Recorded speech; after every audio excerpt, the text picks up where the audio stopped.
Now it's my pleasure to introduce Honorable Phil Sharp. He's been president of Resources for the Future since 2005.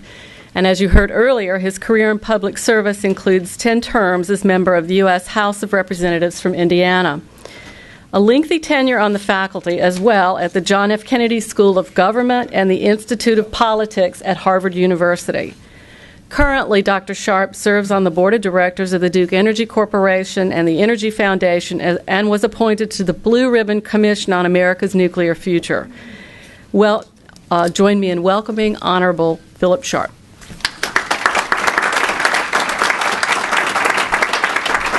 Thank you very much, Margaret. I'm delighted to be here representing Resources for the Future. We're celebrating our 60th anniversary, and there couldn't be any greater way for us to do that than joining in a partnership with the University of Maryland. Jim Boyd, who wishes he were here, is on a major research project in Mexico right now. He's going to be, or is, the director for social science policy here at SESYNC. And he's very regretful that he can't be here. It's a project, another one, in which we're working with the TNC, the Nature Conservancy, to see if we can figure out ways to actually judge and make more discriminating judgments about the huge investments that they and other state and federal and other agencies make in conservation, and is there a way we can measure the return on that so we can make better judgments in the future, the kind of thing that SESYNC is being formed to achieve. Well, we certainly are delighted and honored to be associated with the University of Maryland, which has become a preeminent research university around the globe, in addition to obviously here in the United States.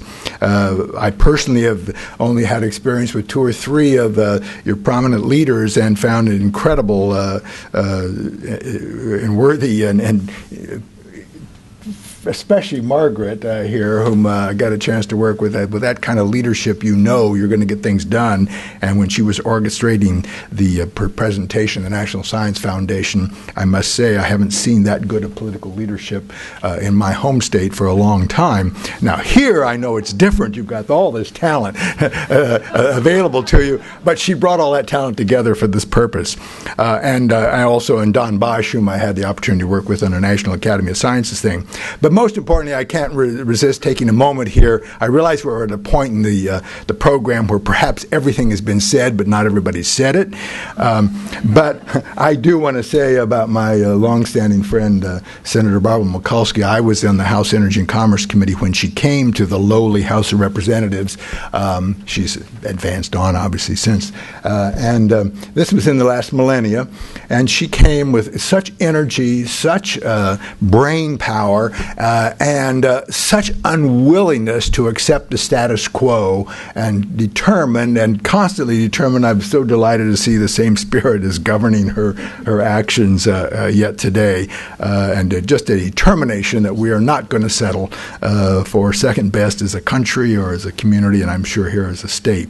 Let me say very quickly, the challenge, obviously, that this center is trying to address is an old challenge in academia, in corporations, in the government, and it's what we sometimes refer to as stovepiping.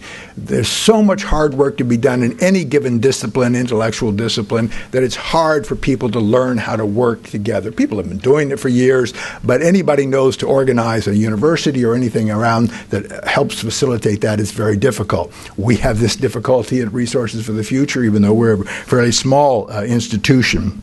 But that is what this is doing, and this National Science Foundation deserves a great deal of credit because they probably had to overcome, I don't know, their own stovepiping within their organization in order to carry out this kind of an initiative.